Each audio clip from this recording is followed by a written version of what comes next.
चलिए आज की क्लास में हम समझने वाले हैं एक नए कॉन्सेप्ट को, रेशियो एनालिसिस की। लगातार इस वीडियो की सीरीज में हम इस पूरे चैप्टर को बिल्कुल फ्री ऑफ कॉस्ट कवर करने लग रहे हैं। जैसे मैं अपने रेगुलर बैच में पढ़ाता हूं, वैसे ही मैं आपको बिल्कुल इन डेप्थ नॉलेज के साथ, इन डेप्थ एनालिसिस के साथ YouTube पर ये चैप्टर बिल्कुल फ्री ऑफ कॉस्ट कराने लग रहा हूं। इसलिए आप सारी वीडियोस को बिल्कुल ध्यान से देखें, एक एक कॉन्सेप्ट को कवर करें। कॉन्सेप्ट और प्रैक्टिकल क्वेश्चन की सीरीज में आज जहां तक मुझे याद आ रहा है, ये हमारा 13th लेक्चर है। ये हमारी 13th क्लास होने जा रही है वीडियो की, जिसमें हम फिर से एक नए कॉन्सेप्ट को लेकर के आए हैं। और वो कॉन्सेप्ट किससे संबंधित है बच्चों? आपको अगर याद हो तो हमने सॉल्वेंसी रेशियो को शुरू किया था, जिसमें 3 तरह के रेशियोज के बारे में चर्चा हो चुकी थी।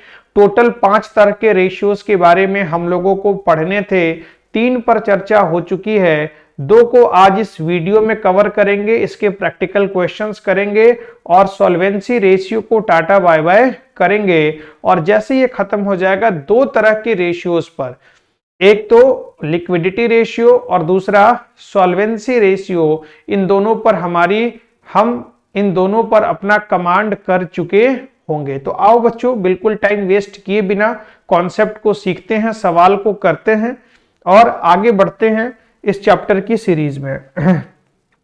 अगला रेशियो है बच्चों प्रोप्राइटरी रेशियो। देखो जरा, प्रोप्राइटरी रेशियो हमें क्या बताता है बच्चों? सीधी सी बात है, आसान भाषा में हम ये समझें तो जब भी आप कोई बिजनेस को शुरू करते हो तो बिजनेस में संपत्ति खरीदना पड़ता है। मान के चलो मैंने इस बिजनेस को शुरू किया, तो इस बिजनेस को शुरू करने के लिए मान लो मैंने घर बनाया, तो इस घर को बनाने के लिए मुझे पैसे की जरूरत है। अब इस घर को मैंने बना लिया, इस बने हुए घर में 2 तरह के पैसे लगे हो सकते हैं। या तो मेरे अपने पैसे लगे हो सकते हैं, या फिर बच्चों मेरे द्वारा लिए गए कर्ज के पैसे लगे हो सकते हैं। अब मैं ये जानना चाहता हूं कि इस घर में मेरे अपने पैसे कितने लगे हैं। बिल्कुल आसान भाषा में समझते हैं। एक बात बताओ, अगर इस घर में जितने मेरे अपने पैसे लगे होंगे, उतना मैं खुश होऊंगा या उदास होऊंगा? दूसरे शब्दों में, इस घर को बनाने के लिए जितना मैंने कम कर्जा लिया होगा, ये अच्छी बात है या बुरी बात है? सर कैसी बात कर रहे हो? बिल्कुल अच्छी बात है।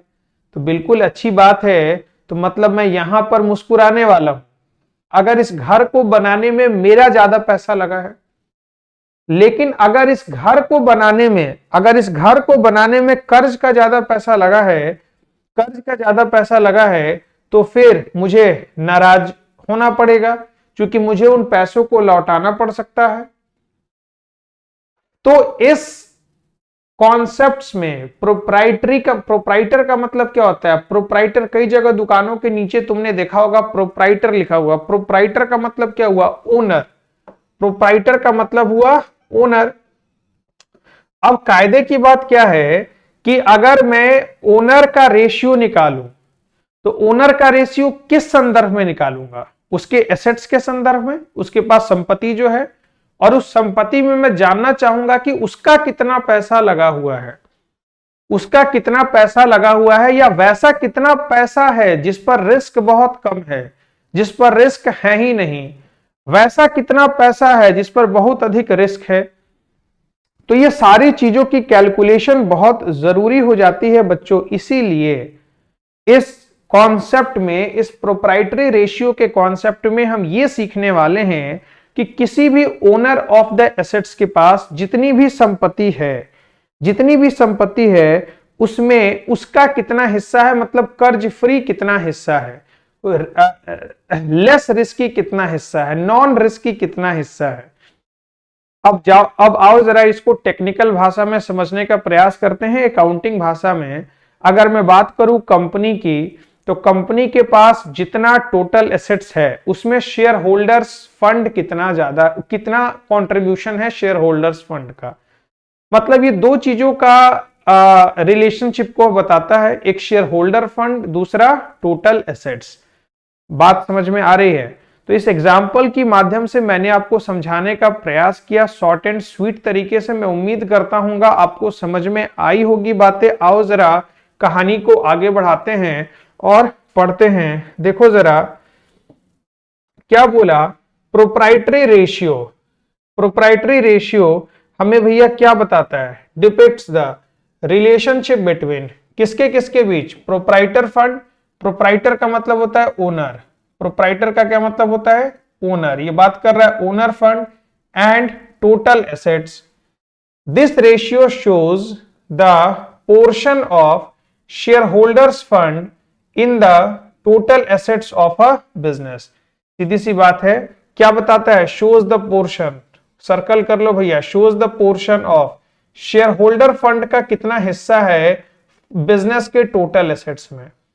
बिजनेस के पास जितनी भी संपत्ति है उसमें शेयर होल्डर्स फंड का कितना हिस्सा है। ये रेशियो हमको कौन सा रेशियो बताता है बच्चों, तो ये रेशियो भाई हमको शेयर होल्डर्स फंड बताता है। क्या बताता है, शेयर होल्डर्स फंड बताता है। इट इज कैलकुलेटेड बाय, कैसे निकाला जाता है, तो dividing share holders fund with the total assets. Oh my goodness, कितनी मुश्किल चीज बता दिया। और इसी बात को एक्सप्रेस कैसे करेंगे, पीओ रेशियो के फॉर्मेट में, तो भैया यहां शानदार सा फॉर्मूला लिख दिया। फॉर्मूला प्रोप्राइटरी रेशियो का, प्रोप्राइटर फंड बोलो या शेयर होल्डर फंड बोलो, डिवाइडेड बाय टोटल एसेट। अब कोई बच्चा मुझे ये कहे कि सर शेयर होल्डर फंड कैसे निकालूंगा, तो मन करता है मारू एक चपेट खींच के। कोई बच्चा मुझे ये कहे टोटल एसेट्स कैसे निकालूंगा, तो मन करेगा मारू एक चपेट खींच के। क्योंकि अब तक के पिछले कॉन्सेप्ट्स में हम शेयर होल्डर फंड और टोटल एसेट्स निकालना ही तो सीखते आए हैं।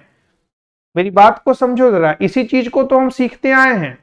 तो भैया अब वहां मेहनत करने की जरूरत नहीं है। शेयर होल्डर फंड में 3 चीजें शामिल होती हैं। शेयर होल्डर फंड निकालने के लिए भैया शेयर होल्डर फंड याद है, इक्विटी एंड लायबिलिटीज में शेयर होल्डर फंड प्लस क्या क्या था, reserve and surplus, equity share, preference share, reserve and surplus, याद है ना। तो भैया वही कैलकुलेशन हमको करनी है। फिर भी मैं तुमको बता दूंगा कि तुमको टेंशन ना रहे। हर कॉन्सेप्ट में जैसे अब तक बाइफरकेट करके बताया आया हूं। जो बच्चे कहीं और भी क्लास कर रहे होंगे, इस वीडियो को जब भी वो देखेंगे उनको महसूस होगा कि यस, जो उन्होंने पढ़ा है और जो यहां पढ़ रहे हैं, जमीन आसमान का फर्क तो जरूर होगा। तो आप पुरानी चीजों को भूल के बिल्कुल नए अंदाज में अगर पढ़ेंगे तो आप बहुत कुछ सीखेंगे। लेकिन अगर आप पुरानी चीजों को अगर नहीं भूलेंगे तो फिर समस्याएं आएंगी। अगर आप चाहते हो कि ये चैप्टर आपका अच्छा हो जाए तो प्लेलिस्ट में जाके सारी की सारी वीडियो नंबर 1 से देखोगे पेशेंस के साथ, तो चीजें आपको समझ में आनी शुरू हो जाएंगी। हमारे एप्लीकेशन को जरूर डाउनलोड कर लें प्ले स्टोर से, ड्रीमर कॉमर्स एकेडमी। इस एप्लीकेशन के माध्यम से इसका पीडीएफ आपको बिल्कुल फ्री ऑफ कॉस्ट मेरे एप्लीकेशन के ऊपर मिल जाएगा। आइए जरा सवाल को करते हैं। मैं डिस्क्रिप्शन में भी एप्लीकेशन का लिंक शेयर कर दूंगा, आप वहां से जाके वीडियो को प्ले स्टोर से डाउनलोड कर सकते हैं। प्रोप्राइटर फंड और शेयर होल्डर्स फंड भैया ये कैसे निकलेगा, ये भैया कैसे निकलेगा। और शेयर होल्डर्स फंड, तो जिसके लिए मेरे पास तरीका आया, शेयर कैपिटल को और रिजर्व एंड सरप्लस को जोड़ दूंगा। और एसेट अप्रोच से किस तरीके से निकलेगा ये आप इसको देख लेना, जस्ट फॉर नॉलेज। जिस तरीके से निकलेगा, JFK का मतलब क्या होता है, जस्ट फॉर नॉलेज। आप एक बार तसल्ली से आराम से देख लेना।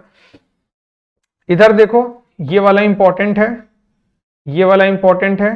प्रोप्राइटर फंड और shareholder fund can also be calculated as, कैसे निकाला जा सकता है, तो कैपिटल इंप्लॉयड। कैपिटल इंप्लॉयड का मतलब याद है ना, भूल गए क्या, shareholder fund plus debt, shareholder fund plus debt. अगर इसमें से मैं नॉन करेंट लायबिलिटीज को माइनस कर दूं, नॉन करेंट लायबिलिटी का मतलब इस डेट वाले हिस्से को मैंने माइनस कर लिया, तो मेरे पास शेयर होल्डर फंड ही तो बच गया। बस मेरे पास शेयर होल्डर फंड ही तो बच गया, तो टेंशन है ही नहीं। वर्किंग कैपिटल क्या होता है, इसको आप आराम से देखना, आपको समझ में आ जाएगा। कि एसेट अप्रोच से किस तरीके से शेयर होल्डर्स फंड निकाला जाएगा। बैलेंस शीट की सारी आइटम्स को यूज करके जरा बना दिया है। आओ आगे देखते हैं टोटल एसेट्स कैसे निकलेगा। तो मुझे निकालने की जरूरत नहीं है, यहां देखो जरा टोटल एसेट्स का सारा फॉर्मूला जो अब तक हम पढ़ते आए हैं वही बातें फिर से लिख दिया हूं। Share holder fund, non current, जो लास्ट क्लास में समझाया था, कुछ भी इसमें नया नहीं है, ये बिल्कुल सेम पिछली क्लास जैसा है। अगर आप लास्ट वीडियो को नहीं देखे हो तो ये वीडियो आप बिल्कुल भी मत देखो, पहले लास्ट क्लास की वीडियो को देख करके आओ, उसके बाद इस वीडियो को देखो तो आपको ज्यादा समझ में आएगा। वहां मैंने इन चीजों को डिटेल में डिस्कस कर रखा है, तो मैं दोबारा नहीं करूंगा। आओ जरा भैया, ये क्या बताता है, objective and significance of proprietary ratio.